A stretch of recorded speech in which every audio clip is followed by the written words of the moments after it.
श्री कृष्ण गोविंद हरे मुरारी, हे नाथ नारायण वासुदेवा। ओम नमो भगवते वासुदेवाय। ओम नमो भगवते वासुदेवाय। ओम नमो भगवते वासुदेवाय। सच्चिदानंद रूपाय विश्वोत्पत्त्यादि हेतवे तापत्रय विनाशाय श्री कृष्णाय वयं नमः। सच्चित आनंद स्वरूप परमात्मा जो सृष्टि के उत्पत्ति, पालन और प्रलयकारी हैं तथा जीवों के आध्यात्मिक, आदि दैविक, आदि भौतिक तापों को नष्ट करने वाले हैं, अर्थात जीवों के मानसिक, शारीरिक और भौतिक दुखों को दूर करने वाले हैं, उन श्री कृष्ण भगवान को हम नमस्कार करते हैं। श्री कृष्ण गोविंद हरे मुरारी, हे नाथ नारायण वासुदेव। श्रीमद्भागवत दशम स्कंद अथ विंशोऽध्यायः। श्रीशुक उवाच तयोस्तदद्भुतं कर्म दावाग्नेर्मोक्षमात्मनः गोपास्त्रीभ्यः समाचख्यो प्रलम्बवधमेव च गोपवृद्धाश्च गोप्यश्च तदुपाकर्ण्यविस्मिताः मेनिरे देवप्रवरो कृष्णरामो व्रजं गतो। कृष्ण गोविंद हरे मुरारी, हे नाथ नारायण वासुदेव। वर्षा और शरद ऋतु का वर्णन। श्री सुखदेव जी कहते हैं, परीक्षित, ग्वाल बालों ने घर पहुंचकर अपनी माँ, बहन आदि स्त्रियों से श्री कृष्ण और बलराम जी से जो कुछ अद्भुत कर्म किए थे, बलराम जी ने जो कुछ अद्भुत कर्म किए थे, दावा नल से उनको बचाना, प्रलंब को मारना इत्यादि सबका वर्णन किया। बड़े बड़े बूढ़े गोप और गोपियां भी राम और श्याम की अलौकिक लीलाएं सुनकर विस्मित हो गईं। वे सब ऐसा मानने लगे कि श्री कृष्ण और बलराम के वेश में कोई बहुत बड़े देवता ही व्रज में पधारे हैं। इसके बाद वर्षा ऋतु का शुभागमन हुआ। इस ऋतु में सभी प्रकार के प्राणियों की बढ़ती हो जाती है। उस समय सूर्य और चंद्रमा बार बार प्रकाश में मंडल बैठने लगते हैं। बादल, वायु, चमक, कड़क आदि से आकाश क्षुब्ध सा दिखने लगा। आकाश में नीले और घने बादल घिर आते, बिजली कौंधने लगती, बार बार गड़गड़ाहट सुनाई पड़ती, सूर्य, चंद्रमा और तारे ढके रहते। इससे आकाश की ऐसी शोभा होती जैसे ब्रह्म स्वरूप होने पर भी गुणों से ढक जाने पर जीव की होती है।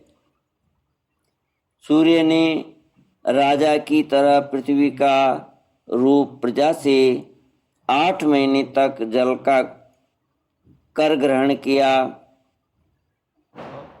अब समय आने पर वे अपनी किरण करों से फिर उसे बांटने लगे। जैसे दयालु पुरुष सब जब देखते हैं कि प्रजा बहुत पीड़ित हो रही है, तब वे दया परवश होकर अपने जीवन प्राण तक निछावर कर देते हैं। वैसे ही बिजली की चमक से शोभायमान घनघोर बादल तेज हवा की प्रेरणा से प्राणियों के कल्याण के लिए अपने जीवन स्वरूप जल को बरसाने लगे। ज्येष्ठ जेठ आषाढ़ की गर्मी से पृथ्वी सूख गई थी। अब वर्षा के जल से सिंचकर वह फिर से हरी भरी हो गई। जैसे सकाम भाव से तपस्या करते समय पहले तो शरीर दुर्बल हो जाता है, परंतु जब उसका फल मिलता है तब हृष्ट पुष्ट हो जाता है। वर्षा के सायंकाल में बादलों से घना अंधेरा छा जाने पर ग्रह और तारों का प्रकाश तो नहीं दिखलाई पड़ता, परंतु जुगनू चमकने लगते हैं। जैसे कलयुग में पाप की प्रबलता हो जाने से पाखंड मतों का प्रचार हो जाता है और वैदिक संप्रदाय लुप्त हो जाते हैं। जो मेंढक पहले चुपचाप सो रहे थे, अब वे बादलों की गरज सुनकर टर टर करने लगे। जैसे नित्य नियम से निवृत्त होने पर गुरु के आदेशानुसार ब्रह्मचारी लोग वेद पाठ करने लगते हैं। छोटी छोटी नदियाँ जो जेठ आषाढ़ में बिल्कुल सूखने को आ गई थी, वे अब उमड़ घुमड़ कर अपने घेरे से बाहर बहने लगीं। जैसे अजितेंद्रिय पुरुष के शरीर और धन संपत्तियों का कुमार्ग में उपयोग होने लगता है। पृथ्वी पर कहीं कहीं हरी भरी घास की हरियाली थी, तो कहीं कहीं वीर बहुटियों की लालिमा और कहीं कहीं बरसाती छत्तों सफ़ेद कुकुरमुत्तों के कारण वह सफ़ेद मालूम देती थी। इस प्रकार उसकी ऐसी शोभा हो रही थी मानो किसी राजा की रंग बिरंगी सेना हो। सब खेत अनाजों से भरे पूरे लहलहा रहे थे। उन्हें देखकर किसान तो मारे आनंद के फूले न समाते थे, परंतु सब कुछ प्रारब्ध के अधीन है। यह बात न जानने वाले धनियों के चित्त में बड़ी जलन हो रही थी कि अब हम इन्हें अपने पंजे में कैसे रख सकेंगे।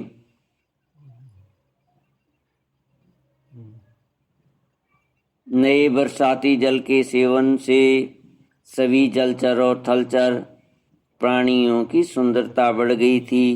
जैसे भगवान की सेवा करने से बाहर और भीतर के दोनों ही रूप सुघड़ हो जाते हैं। वर्षा ऋतु में हवा के झोंके से समुद्र एक तो यूं ही उताल तरंगों से युक्त हो रहा था, अब नदियों के संयोग से वह और भी क्षुब्ध हो उठा। ठीक वैसे ही जैसे वासना युक्त योगी का चित्त विषयों का संपर्क होने पर कामनाओं के उभार से भर जाता है। मूसलधार वर्षा की चोट खाते रहने पर भी पर्वतों को कोई व्यथा नहीं होती।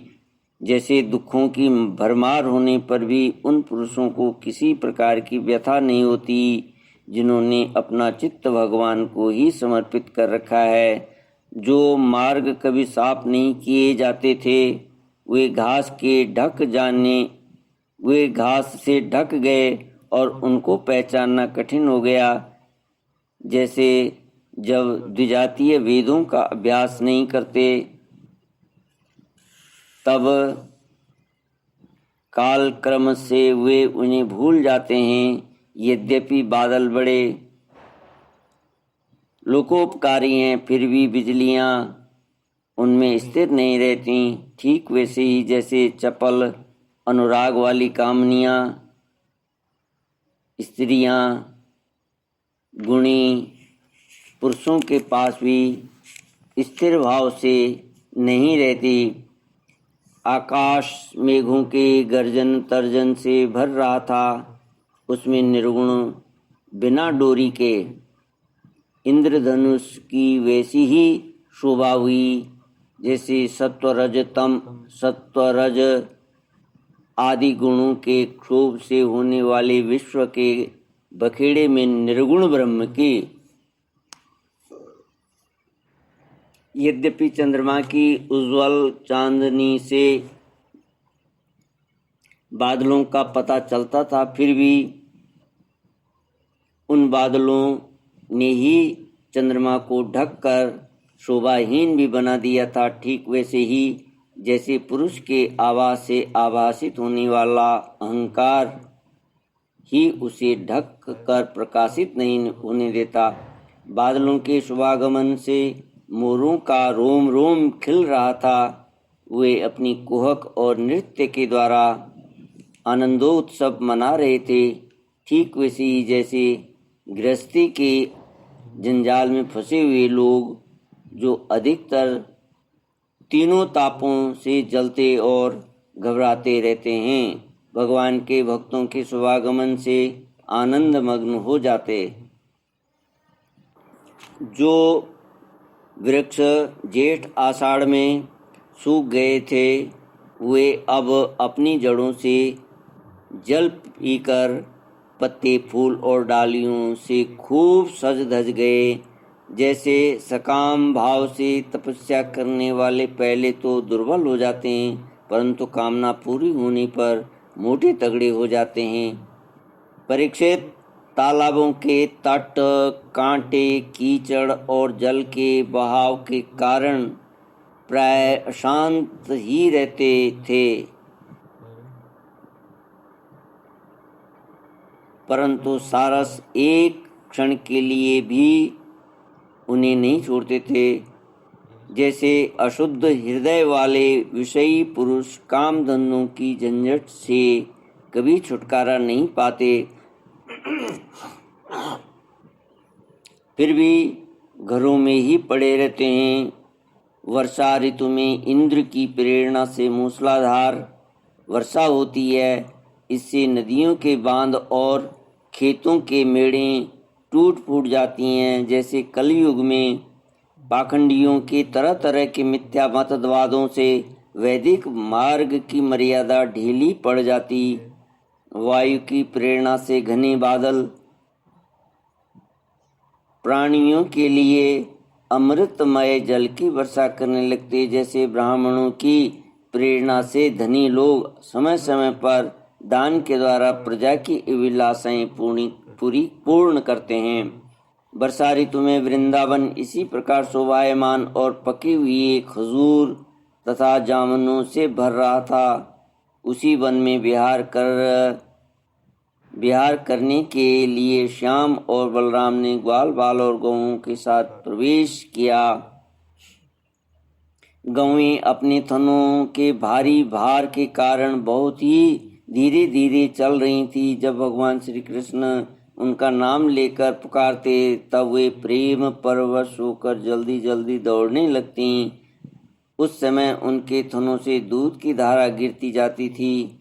भगवान ने देखा कि वनवासी भील और भीलनियां आनंद मग्न हैं। वृक्षों की पंक्तियां मधुधारा उंडेल रही हैं। पर्वतों से झर झर करते हुए झरने झर रहे हैं। उनकी आवाज़ बड़ी सुरीली जान पड़ती है और साथ ही वर्षा होने पर छिपने के लिए बहुत सी गुफाएं भी हैं। जब वर्षा होने लगती तब श्री कृष्ण कभी किसी वृक्ष की गोद में या खोडर में जा छिपते, कभी कभी किसी गुफा में ही जा बैठते और कभी कंद मूल फल खाकर ग्वाल बालों के साथ खेलने लगते। कभी जल के पास ही किसी चट्टान पर बैठ जाते और बलराम जी तथा ग्वाल बालों के साथ मिलकर घर से लाया हुआ दही भात दाल शाक आदि के साथ खाते।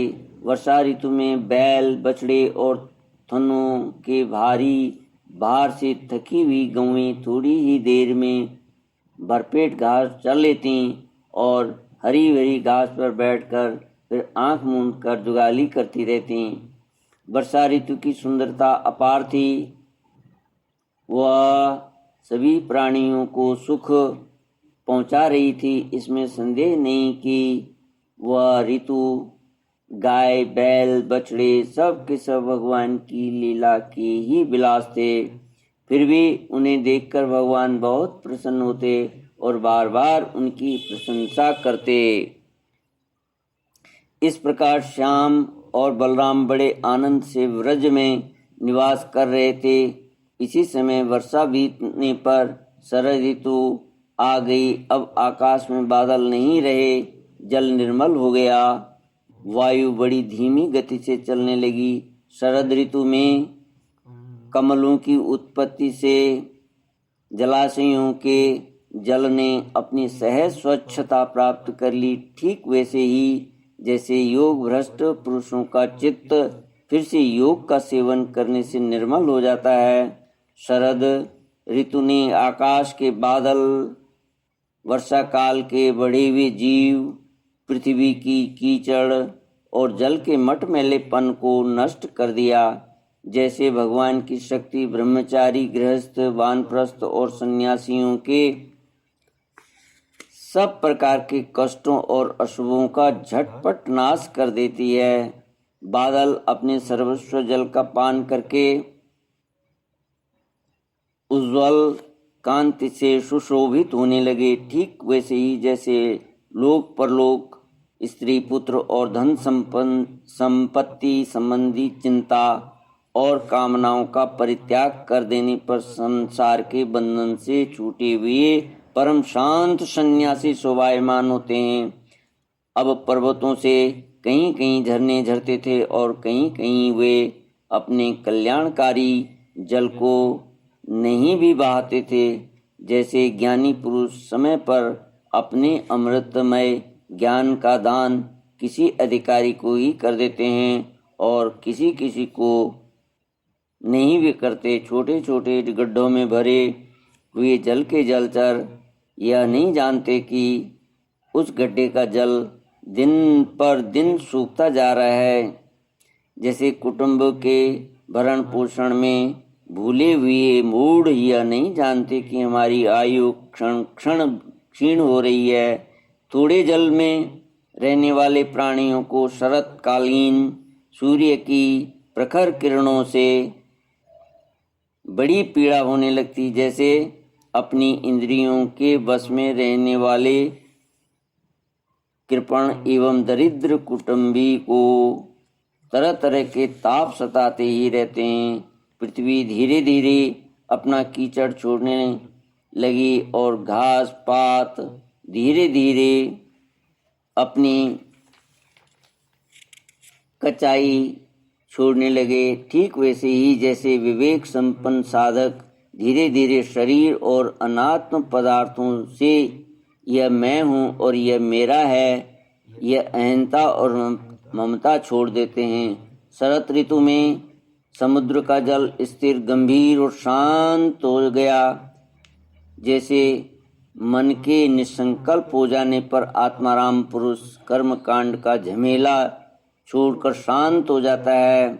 किसान खेतों की मेड़ मजबूत करके जल का बहाना रोकने लगे। जैसे योगी जन अपनी इंद्रियों को विषयों की ओर जाने से रोक कर प्रत्याहार करके उनके द्वारा क्षीण होते हुए ज्ञान की रक्षा करते हैं।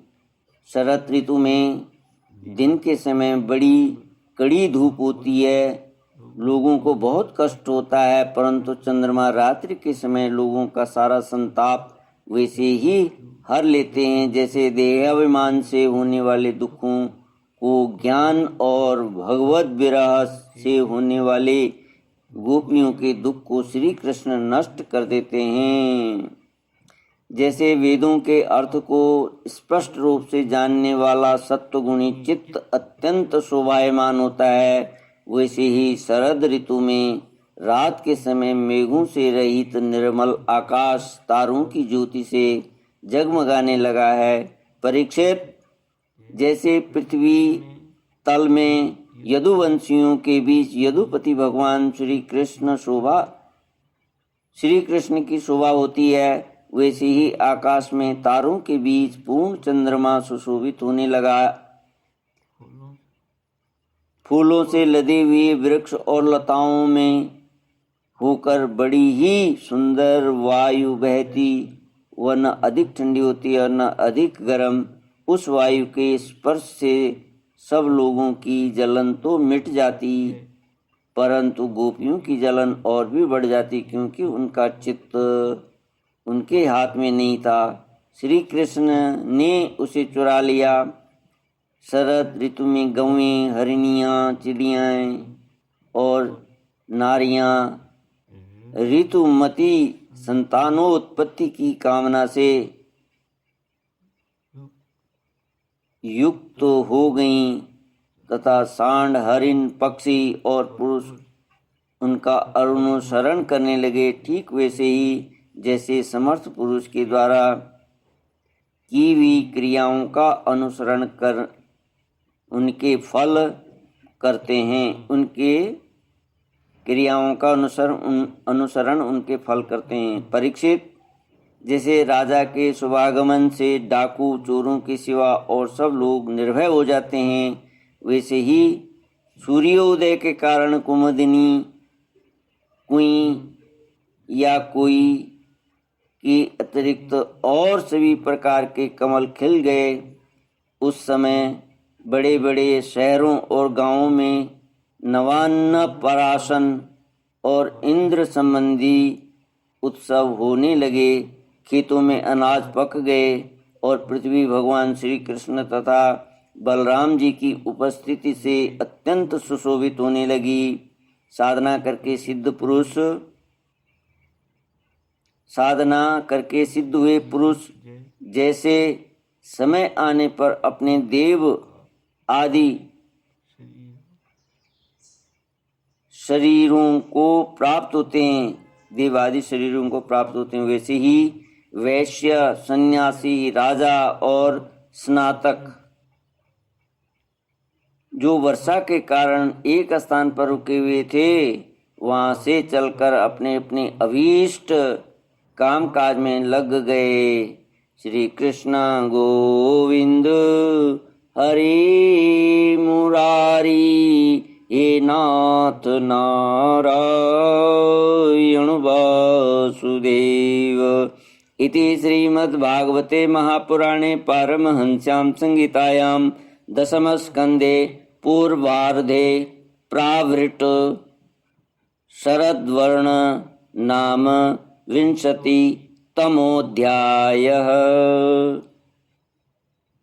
ॐ पूर्णमदः पूर्णमिदं पूर्णात् पूर्णमुदच्यते पूर्णस्य पूर्णमादाय पूर्णमेवावशिष्यते। ओम शांति शांति शांति। हरि ओम श्री गुरुभ्यो नमः। हरि ओम।